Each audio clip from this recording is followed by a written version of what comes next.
Good morning students, it's Gita. Welcome to Physics by Gita. मैं बेटा as you know we are dealing with our chapter gravitation, that is unit number 6 and chapter number 8.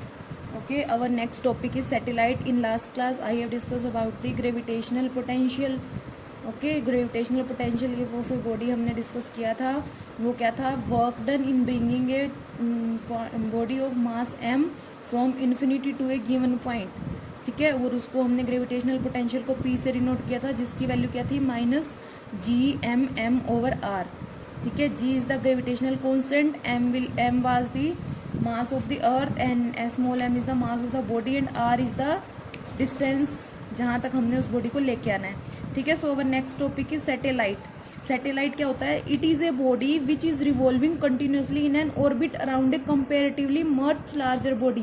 ठीक है, satellite एक तरह की body होती है और जो क्या करती है, किस ऑर्बिट पाथ में, ऑर्बिटल पाथ में कंटिन्यूसली रिवॉल्व करती रहती है अपनी बॉडी से मच लार्जर बॉडी के कंपैरिजन जिसका मास होता है.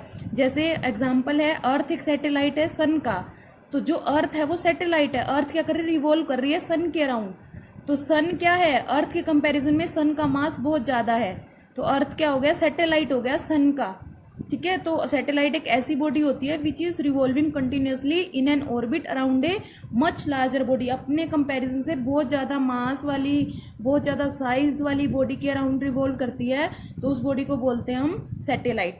ठीक है, जैसे अर्थ है सन का सैटेलाइट, मून है अर्थ का सैटेलाइट. मून का मास अर्थ के मास के कंपेरेबल कम होता है. ठीक है, मून का साइज भी क्या होता है? कम होता है एज कम्पेयर टू अर्थ.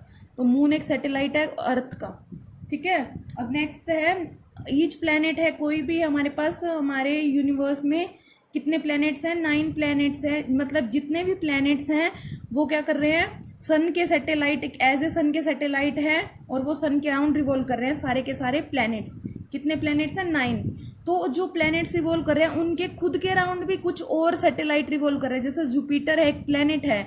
ठीक है, वैसे तो जुपिटर और सैटर्न खुद सन के अराउंड रिवॉल्व कर रहे हैं, लेकिन जुपिटर के अराउंड भी 63 सैटेलाइट रिवॉल्व करते हैं और सैटर्न के अराउंड भी 62 सैटेलाइट को हम मून्स भी बोलते हैं.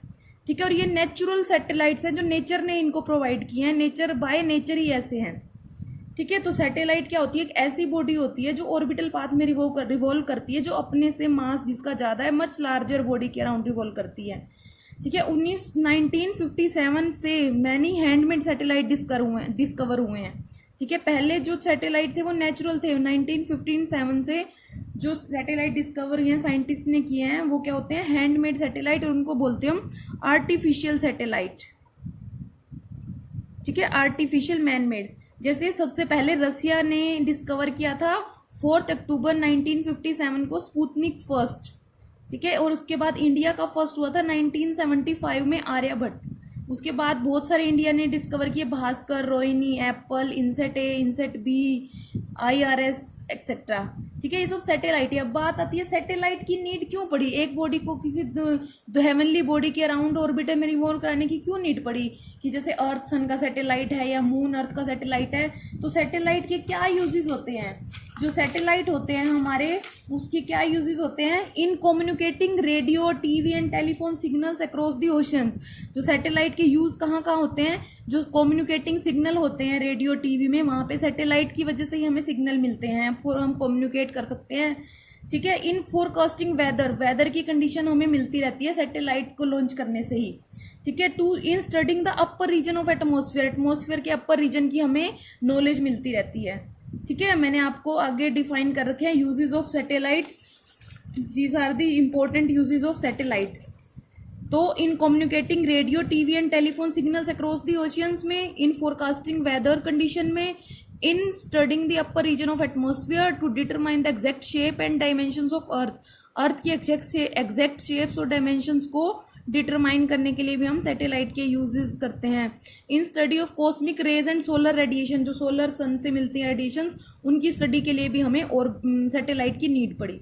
ठीक है, अब जो हम सैटेलाइट को क्या करते हैं, किसी भी हाइट पर प्रोजेक्ट करते हैं, जो हम सैटेलाइट को क्या करते हैं, जो लॉन्च करते हैं सैटेलाइट को या किसी हाइट पे हम डालते हैं, तो उसका क्या मेथड होता है? तो उसका भी एक मेथड होता है, principle of launching A satellite. तो इसके लिए क्या करते हैं, एक हाई टावर हम कंसीडर कर लेते हैं एक सरफेस के अर्थ पे. ठीक है, सपोज ये हमारा है अर्थ.